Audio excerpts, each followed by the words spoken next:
Vamos então falar sobre o movimento aparente dos astros. Qual é o objetivo dessa apresentação? Nós vamos querer descrever e explicar os movimentos que os astros parecem realizar no céu.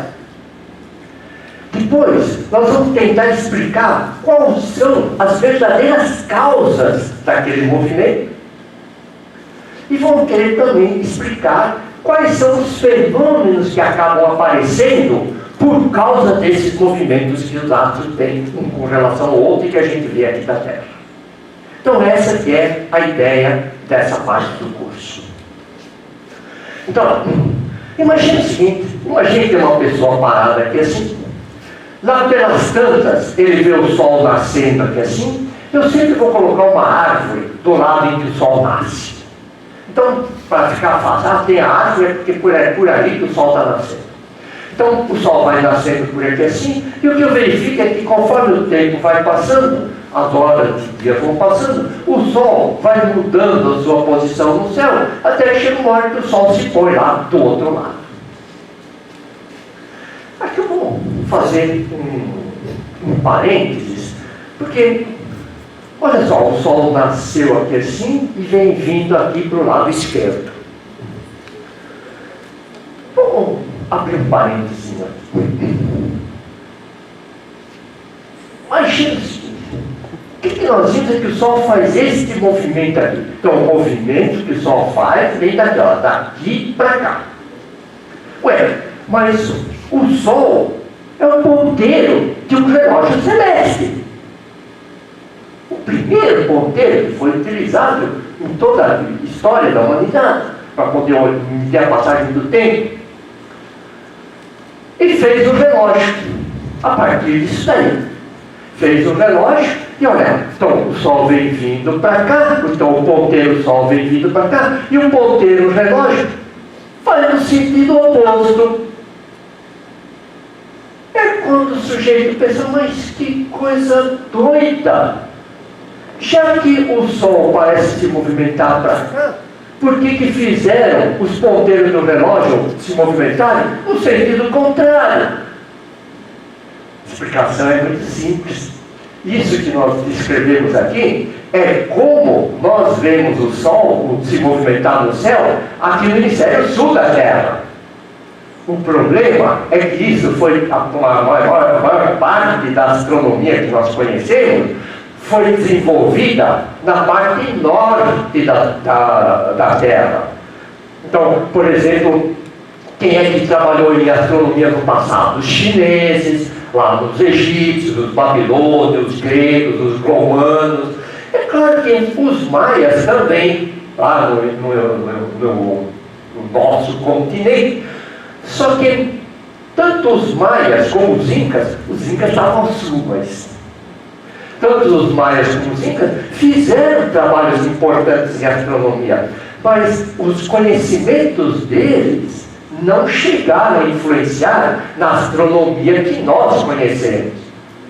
Então, do ponto de vista prático, podemos esquecer os maias e os incas e pensar então que foi nessa região aqui, China, Índia, Babilônia, Egito, Grécia, Roma, é que realmente a astronomia acabou sendo desenvolvida.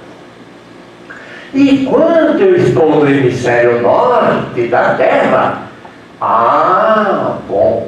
está aqui a minha árvore onde o sol nasce, e o que eu verifico é que realmente o sol faz este movimento aqui, e esse movimento que o sol faz condiz com o movimento horário do relógio. De tal forma que não esqueçam então que o sistema horário foi definido no hemisfério norte da Terra e não no hemisfério sul. Muito bom, então fechando parênteses. Vamos lá. Deixa eu voltar. Olha, de noite, antiguidade ou modernidade, porque é a mesma coisa. Então, estou lá na antiguidade, olho para o céu e eu consigo ver a olho nu alguma coisa próxima a 6.000 estrelas. E essas estrelas têm uma característica interessante. Cada uma dessas estrelas é fixa com relação às outras. Por exemplo, essa esteira brilhantona aqui está sempre perto dessas outras 4 aqui. Essa outra aqui está sempre perto dessas outras 5 que está aqui. Ou seja, as esteiras são fixas umas com relações às outras. Tanto é que antigamente as esteiras eram chamadas de esteiras fixas ou simplesmente fixas. Hoje nós sabemos que não são fixas coisa nenhuma. Claro? Mas na época era isso que se imaginava. Bom, entre essas esteiras, 6 esteiras fixas, aparecia um astro que diferia muito delas. Era a Lua. Então, a Lua tinha a característica, em primeiro lugar, não só de mudar de posição com relação às estrelas, mas também de mudar de aspecto. São as chamadas fases da Lua. Além disso, de vez em quando, aparecia aqui um astro cuja aparência era de uma estrelinha. A diferença fundamental é que essa estrelinha parecia se movimentar no céu, parecia se movimentar com relação às demais estrelas. E podia fazer um caminho bem maluco lá no céu.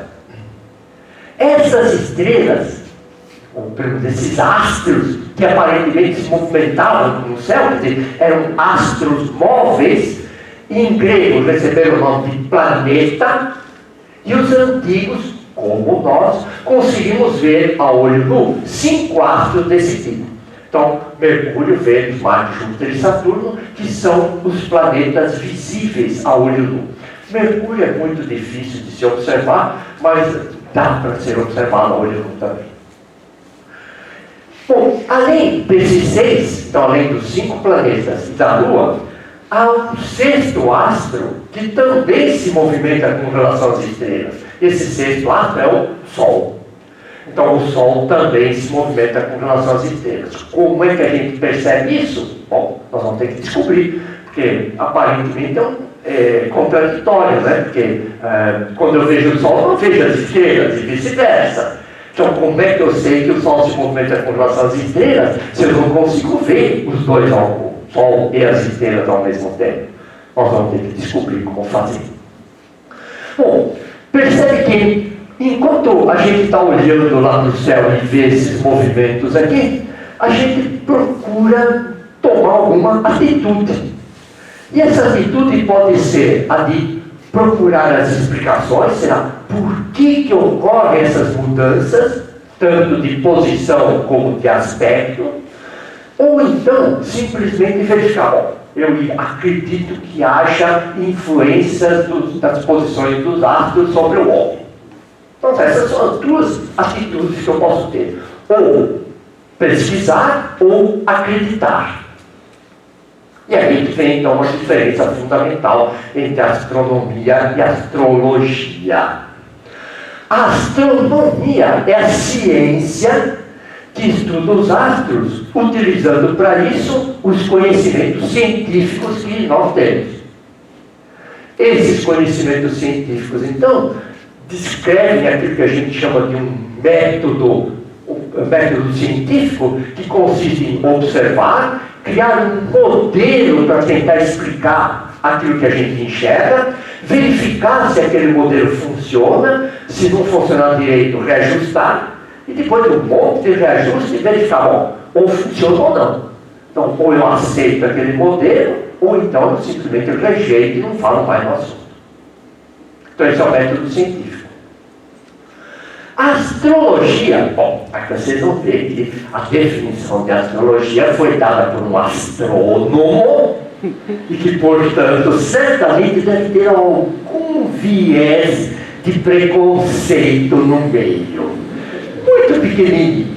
Mas a astrologia é a superstição, de modo que não é ciência, é a superstição que pretende correlacionar as posições dos astros e suas influências sobre o homem. Bom, existem essas influências dentro daquilo que a ciência atualmente conhece? Não.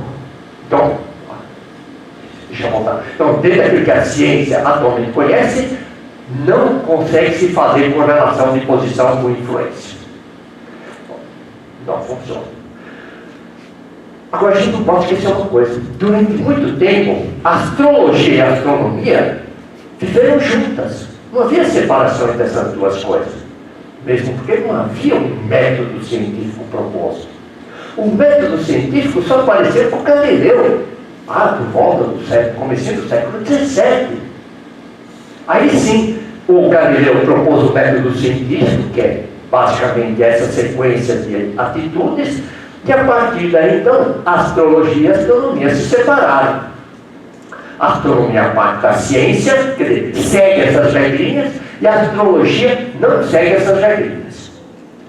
Aí vem a pergunta, mas e aí, a astrologia funciona ou não? Não sei. Dentro daquilo que nós conhecemos hoje, não. Não existe nenhuma correlação. Então, o que ele diz? Simplesmente o que a gente verifica é que a astrologia não segue aquelas regrinhas. Bom, e aí, o negócio de acreditar ou não, tem que fazer que nem minha mulher. Minha mulher não acredita em astrologia de jeito nenhum. Mas não sai de casa sem ler o horóscopo primeiro.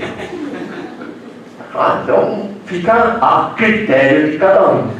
Realmente é uma questão de fé, uma vez que do ponto de vista prático não se consegue determinar correlações. Então, é importante notar que durante o nosso curso aqui, coordenado pelo professor Rodolfo, ele impõe a condição que a gente estude astronomia, porque senão ele não me paga no final do curso, e a astrologia a gente vai varrer para debaixo do tapete, porque a gente não vai falar em astrologia.